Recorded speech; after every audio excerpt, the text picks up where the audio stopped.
doing it before with the 2 weeks in Mid-South Wrestling. I thought that we would go back and, because a lot of people have been talking about World Class because there's been so many World Class wrestling episodes on the network recently, and more people are seeing it, getting into it and everything. And I thought they would be interested in seeing what it was like to spend a couple weeks on the road with World Class Wrestling in the mid-'80s, specifically 1985, when I actually did that in person. And you know, part of the thing is I don't know that people understand the difference between World Class Wrestling, which was really the television show that people saw that was nationally syndicated in the 80s, and the actual Dallas office, which ran wrestling there at Sportatorium in Dallas through several permutations for decades and decades. And it was a territory where you could be in Texas Stadium literally one night and be in a goddamn 10 building in South Texas 2 weeks later or whatever. So I thought it might be interesting to go back through some of that and kind of clue people in on the deal. Okay, what week are you looking, or what two? Well, since I was not, before we did the whatever week it was, right, that we were doing the podcast, but I wasn't in World Class in August and September, so I'm just abandoning that premise of the bit that we going forward we just pick any fucking week we want to. But the thing about the Dallas territory and the Dallas booking office were two different things. For folks who might want a primer, as they say, in Texas wrestling, or you can get the fine editions of Back to the Territories with myself and Bruce Pritchard on Houston from Kayfabe Commentaries. But the Dallas booking office was the main wrestling booking office for talent in the state. But Texas, for years, was several different territories. For example, San Antonio and points south, like Laredo, Harlingen, Brownsville, Corpus Christi. And that area of Texas was promoted by Joe Blanchard, Southwest Championship Wrestling. And while they would get talent from the Dallas booking office through a lot of their existence, they would bring in more Hispanic stars. They would also, obviously Tully was, got involved in the business early in his father's promotion. But they would get talent from Dallas. And the Guerreros, for years, ran El Paso. And while they would obviously use members of their own family and also some of the guys from across the border, they would get talent from the Dallas office, because the big Channel 11 in Fort Worth was a superstation in Dallas or in Texas, and it was seen all over the state, even though it was 700 miles from El Paso. So those guys seen on Channel 11 in Fort Worth from the Dallas office, they were known pretty much everywhere in the state. And then the Dallas office had their own territory, which was Dallas and Fort Worth and all the Metroplex area spot shows in Middle Texas there. And then, of course, the Funks were in West Texas, out of Amarillo, and they had their own crew, but a lot of times they'd trade guys back and forth with Dallas. And then there was Houston, because Houston, Paul Bosch ran, and that was a standalone town. It was Paul Bosch's town. Once again, he got talent from Dallas until the 80s, when people started changing allegiances. But he would also fly in guys like Nick Bockwinkel from the AWA, and he would fly in favorites or big names from around the country. And Houston was kind of like the crown jewel of the Texas territory, because if you made Houston, you could make as much money as you could maybe in Dallas or in San Antonio or whatever the rest of the week combined. And so that was what made your week. And a lot of people forget also that in the late 60s, early 70s, when the Dallas office was really strong all over the state, the guys were working, they had a lot of top talent. Fritz had drawn 25,000 people to Texas Stadium with an NWA title match with Kiniski, and I think he did it again with Dory Jr. But by the late 70s, with Fritz kind of fading off a little bit, ready to, probably hang it up, the boys had just started, but they weren't hot yet. The Freebirds hadn't come in and popped it. So in the late 70s, Dallas on Friday nights at Sportatorium, I've got one of Fritz's booking books that actually has the figures. Might do $5 or $6 or $7 grand. But Houston with an NWA title match, it might do goddamn 30 or 40. So everybody wanted to be in Houston. But the Dallas Metroplex area was kind of a, fair money territory. They didn't have a lot of guys on the roster, and they didn't have a lot of huge names there at late 70s, early 80s period. Then the Freebirds and Von Erichs popped it, and they started doing mega business. So the hot period was 82, 83, 84. And of course, with perfect timing, we got there in January of 1985. And the territory was it was better than what it had been at some points, but obviously it wasn't as hot as it had been, and it was headed in the wrong direction. And for comparison, we've talked about the Freebirds had no problem whatsoever making over $100,000 their hot year, maybe a couple of hot years in Dallas. And that would be the equivalent somewhere around $250,000 a piece today, and they were in a three-man tag team. So they paid the Von Erichs, and they paid the guys that worked the programs with the Von Erichs because they figured that's what was drawing the money. And so at the time that we got there, obviously Gino Hernandez, Chris Adams, a one-man gang, and Gary Hart had the Von Erich spots pretty much sewed up, and they were the top heels. And we were brought in to work with the Fantastics, who had already had come there from Mid-South when they left after our program there. And then we were following them in, and we were going to work a program with them.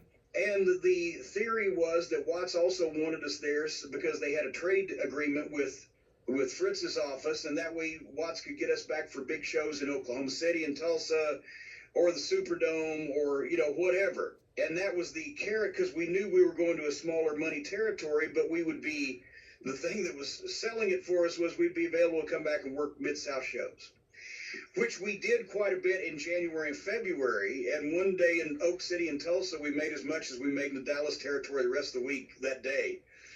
But then that deal they had started cooling off, and all of a sudden Watts ran the Superdome, and we were in Corsicana, Texas at the Rodeo Barn. So that was not the start, but it was some of our grumblings. We had been supposed to go to Charlotte from Mid-South. Flair and Dusty both wanted us, and Jimmy Crockett I'd talked to him, and he booked us personally to start. And we had to call him back and tell him, no, we can't come, because we found out that they were booking us to Dallas because Watts wanted to still have access to us. And for loyalty to the Cowboy, we did that and gave notice, which caused heat between Jimmy Crockett and Bill Watts. I was like, oh, fuck. I've started a promotional war here in my third year in the business. What did he say to you when you told Crockett that? His exact words were, that's not the first time Watts has fucked me. Oh, God, no, please. I don't want to be involved in this. It is a little crazy. I'm sorry to interrupt, Jimmy. It is a little crazy to think of the dynamic, though, of Watts is partners in Houston, even though Bosch and that office had no relationship with Fritz at that time, but then Watts is a partner with Fritz in various towns in Oklahoma. Yes. And as a matter of fact, while we were there, the record, we set the records in Tulsa and Oak City with the last Stampede matches with Watts and JYD, and then the only time that anyone broke any of the records we set in any of those towns that same year or ever, I think, actually, with the last Stampede matches was when Kerry faced Flair for the NWA title in that July or whenever the fuck it was, or August, in Oak City and Tulsa. They sold out and drew record crowds at bigger ticket prices. So, the Von Erich, they could have done themselves a lot more good by working together, because the Von Erichs were strong off that TV, but also at the same time, and I hope Kevin didn't listen to this, because I don't want to give him a false impression, but sometimes you could not depend at that point in time on Kerry. I remember also he was in Oak City one time when he was in a tag match, and Bill Dundee walks in the locker room and says, "Kerry, what do you want to do for a finish?" And Kerry says, sunset flip. Okay. And then Dundee goes around and talks to a couple of other people. And as he's leaving the locker room, Carrie says, "Bill, what was that finish you wanted again?" So it was, anyway, point being, that's where the money was in Dallas, was working with the Von Erichs, or being the Von Erichs. And so we started out with the Fantastics, and we thought, well, at least we love working with these guys. But we thought that eventually we would be moved up into a position to do something with the Von Erich, because here the Midnight Express has just set records in every major town in the territory to their immediate right, as a top heel team. So we thought we was going to work with the Von Erichs. And by the time that the point in time in question, May, that we're going to talk about today, was rolling around, we still hadn't touched fucking Von Erichs. And we had turned it. Then we saw that Crockett got the TBS time slot. So I'm sitting there in Dallas looking at this week that I'm going to start in. I made $975, which now, once again, today, that's the calculation we came up with last time was about 2.5 times. So it was probably about $2,300 for the week, and it wasn't really a terrible week. There was a couple long trips, but we flew Southwest. The main attraction of this territory was after we had worked Mid-South Wrestling and traveled 3,000 and 4,000 miles a week in a car while working 7 nights a week and literally twice on Sunday. We almost always got a night off, at least, or 2 nights off every week in Dallas, and a lot of the trips were very short. They ran Dallas-Fort Worth twice a week, so that was a positive, and the money wasn't rotten. But I'm sitting there watching TV, and I'm watching the TBS show with all the Crockett guys go, oh my God. And I could tell they had great talent, but I could also tell that the Midnight Express could hang with everybody they had in the ring, and that I could hang with everybody they had on television with a promo. And my God, we should be sitting there on national TV, but instead tonight we're going to Elmore City, Oklahoma. So there was an element of that. And then when the Texas Stadium match that we're going to discuss here in a minute, and the check we got from that and a couple other things, this was a pivotal week, or 2-week period. And it is April 26, 1985 through, hold on here. Actually, I'm cheating a little bit, 2 weeks and 2 days. Sunday, May 12th, 1985. So that's kind of the gist. This is where the territories were. This is what was going on with us. I've set the stage. All things as they were then, except you are there. Did you ever watch that show when you were a kid? Well, I don't know what show you're referring to. You Are There. No, I never watched it. It was a CBS News children's program that ran for years and years. And they would take you back and they would reenact appointed history. And the opening narration by, I believe it was Walter Cronkite, but is all things are as they were then, except you are there. Oh, no. I can see you're fucking highly impressed. No, I thought you were going to say that was the one where kids watch Charles Carroll hit on their mothers. But I guess all right, anyway, so April 26th, we're in Dallas. The world-famous Sportatorium, right? Which is basically 20 miles from my apartment in Irving. So Friday, we don't have to leave the house till 5:30. This is unheard of in Mid-South Wrestling. To get there at 6:30 for a show at 7:30. So in Dallas at Sportatorium, earlier in the year, the houses had been ranging about 20 to 30 grand. Several Fridays in a row, we were sold out. And our payoffs between $300 and $400. That was one of the bigger ones of the week in that territory, and it was great. It was a great atmosphere, right? But things are cooling off a little bit at this point because we're all doing the same shit. Everybody is working with the same people they were working with in January. Our match that night, it was the Midnight Express and Rip Oliver against the Fantastics and Kevin Von Erich. Kevin was in there again because Rip had slammed the door on Mike's hand or whatever when Mike broke it accidentally in a match. And basically, Bobby Fulton beat a sunset flip. As a matter of fact, beat the heels of the 6-man, boom. The booking, in my opinion, was very suspect with the amount of television and the interest they had there. And Ken Mantell couldn't figure shit out any better than this. It drove me crazy. But anyway, we made $275. Again, that was pretty much the payoff of the week. The next day, we are in Harlingen, Texas. This was when they gave up running the South Texas towns shortly after this, but they still. You could either drive 525 miles each way to the Mexican border, or you could fly Southwest, and it would cost you $123 for a ticket, right? So what we did was, and then we were San Antonio the next day. So what we did was we went ahead and got our plane ticket to go to Harlingen on Southwest and fly back from San Antonio and rented a car in the middle, right? And between the plane ticket and the motel and the food that we spent on the road and a motel again in San Antonio, by the way, before we could fly back the next day, altogether 27,000. We had about $350 in each in doing what we did.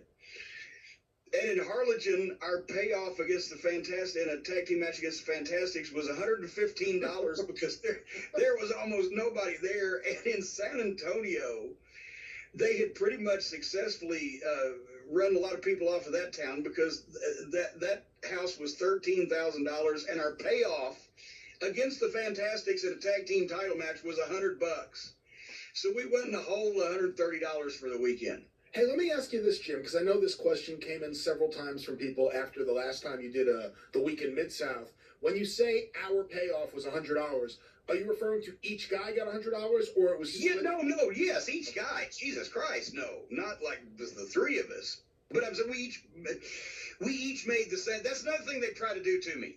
We had a deal because we were a three-man team in Mid-South. Watts paid each of the three of us the same. But in Dallas, when we started, they tried to pay me less because they paid their managers less than they paid their wrestlers. And we had to go in and explain, no. And I appreciate Bobby and Dennis standing up for me on that. But they tried to get away with that, too. Anyway, the following Monday morning, the 29th, we get up to San Antonio. We fly back. And we're in Fort Worth that night, so at least we can go home for the day, because Fort Worth is 30 miles the other direction. And every Monday night we're in Fort Worth because we do the TV show for Saturday nights, KTVT, Channel 11. It was a 2-hour program. It was the most boring wrestling program I've ever seen in my life, except for the interviews. Because, no, in the Will Rogers Coliseum, which the house was pretty much the same thing, or maybe a little better once in a while every week, this house was $15,300, and we made $125. It was a dreary atmosphere. They had these long matches. The tag teams had long single matches. They had 2 out of 3 fall matches, non-program matches, just wrestling matches to fill the time, with Mark Lorenz doing the commentary, who was a religious mortician, I believe is what Mark, he was just, I mean, he was like a mannequin. Just no fire, no oomph. If somebody had cut somebody's head off with a chainsaw in front of him, he would have gone, well, that's a terrible infraction of the rules. And anyway, so we would do this every Monday at the Will Rogers Coliseum. This night was Dennis Condrey against Scott Casey for the TV title. That's where he stole my green jacket, which was not even planned, but people, for whatever reason in Texas, still remember this. It basically is Casey catches Dennis, but then Rip Oliver runs in, and we start to get some heat on him, and he grabs me and gives me an atomic drop. And when I take the bump out, he's got my green suit jacket, and he just keeps it. And I pitch a fit about it on the next interview, and people thought it was an angle, because that's how many angles they got. None in those days on TV that they let the green jacket angle. And then I mentioned that my mother had given it to me for coming in 432nd at the Masters or whatever. Then also that night I managed Rip Oliver against Brian Adias. 2 out of 3 falls for Rip to go over. Brian Adias, a good friend of the Von Erichs. And that was probably about a 30-minute match. It was brutal. So anyway. Oh, my God. Yeah. But the interviews, you could do whatever you wanted to do, because the first time I went out there, I said, well, how long is the interview segment? They said, oh, they're open-ended. It's a 2-hour show. Just don't let it drag. And I got that smile. And that's where I met Keith Mitchell, who's the producer today in Global Force Wrestling, because he was working with the world-class crew down there. And finally, after about 2 weeks, they had a bet that I couldn't keep it under 7 minutes. because I was talking about the matches in Fort Worth on Monday and then Dallas on Friday and whatever big main event was coming up, and I was talking about the Midnight Express and also Rip Oliver at that point. So there was a lot of things going on. Anyway, the next day, Tuesday, we've just been at Fort Worth, right? Guess where we are on Tuesday night? Dallas. At a spot show at a high school in a town they ran every week anyway. We did $8,000. We made $175 and worked with. The deal was, on every spot show there'd be a tag match with the Midnight and the Fantastics, and then there'd be a captain's match. That's another thing we didn't like. The second match of the night would be either Bobby Eaton against Bobby Fulton or Dennis Condrey against Tommy Rogers or some captain's match of the tag match. So we'd have to go out there and be seen for 20 or 25 minutes because they only had 4 matches on their spot shows. And then we'd go out for a tag team match after they'd already said plus it was double the fucking work for 2 guys, and you got paid like $15 extra if you were in the captain's match. I swear to God, I'm not kidding. So they would have literally 8, counting the referees, 10 or 11 guys on a roster on a spot show, and they made $8,000 at a high school in Dallas. And in this case, $175 for working the tag team main event plus the singles match underneath. So yeah. The next day we're in Lawton, Oklahoma, which is only 200 miles from Dallas. Still, that's nothing compared to a Mid-South trip, right? The house is $13,000. This time we're against the Fantastics, where once again they go over. Plus, I managed Rip Oliver against Kabuki, and Dennis Condrey was at a captain's match against Tommy Rogers. The house was $13,000. I made $285. They were a little more generous with Lawton, as you'll notice. I did the same in Fort Worth. The house was $15,300, and I made $125. At any rate, Thursday, May 2nd, Fort Hood, Texas. Another 200-mile trip, so 400 each way. I managed 3 matches, Fantastics, Midnight Express, then Bobby Eaton and Tommy Rogers, and then Rip Oliver and Mike Von Erich, which was a rip snorter, and made $140. Then on Friday, you always went to Channel 39 for do local interviews, right? So all the top heels and baby faces. So the Gino, Chris, Gary Gang, myself, the Von Erichs, Fantastics. Then to Mount Pleasant, Texas, 130 miles away, 260-mile round trip. $8,500 house, we made $185 at some high school gym somewhere. Saturday, May 4th, we were off, and then Saturday, May 5th, 1985, after headlining in beautiful Fort Hood and Mount Pleasant, Texas, and spending some time in Lawton, Oklahoma, we're in Texas Stadium, the home of the Cowboys, Texas Stadium for the Von Erich Memorial, 2nd annual Von Erich Memorial event. $256,000 house. We are in the American Tag Team Championship match with the Fantastics. The belts have been held up for 2 months. Nobody's been champion. This is Ken Mantell's booking for you. And in this match, it's the Midnight Express versus the Fantastics, because they've got a 12-man tag match in the main event, and it happens in 2 rings. They also determined that our match is going to happen in 2 rings. It's no time limit, no disqualification, anything goes. All 4 guys in all 2 rings at the same time with 2 referees. They didn't gimmick this up much, did they? And I'm sitting next to neutralize me, Little John Harris, the legendary Little John, Silo Sam, whatever the fuck you want to call that 7'6" pile of fucking dog shit. Whatever his name was or is, or however you had the misfortune to come across anything that he's ever done on video or whatever, if you saw this thing in person. But this dumb fuck they'd found in South Texas, we told the story before, he's like 7'6" and 450 pounds, a big fucking stomach and no athletic ability, and dumber than a box of rocks, stupider than owl shit slapped with a board, as my Aunt Lola used to say. And he was sitting next to me, and at some point in this fucked up, over-gimmicked, convoluted match, he's supposed to stand up and slap Bobby's leg, which is going to distract him, and they do a double pin, but the Fantastics come up with the count first, and they win the belts. Well, this dumb fuck, even with me trying to, with elbowing him, actually hitting him, gigging him, go, now, do it now. He stands there like a fucking stick until finally he did it late, and basically the double pin ended up with the Midnight Express winning the belts right in front of everybody, and then the referees giving the Fantastics the belts. And then, because they wanted the big spot with the Giant, my pre-gimmicked tennis racket was gimmicked so he could break it, because he was so weak and he couldn't draw a greasy string out of a cat's ass, much less break a tennis racket in his bare hands. They gimmicked it, but they insisted I hit him with it first and he no-sell it, and then him break it. And when I hit him with it, it just toppled over. The whole head came off the racket. Just a fart. And you can see me going down the aisle how fucking hot I was, right? So instead of going out and stealing a show in front of 25,000 people in Texas Stadium, the match was good for what it was, but the finish just sucked, and it didn't get across what we were trying to do.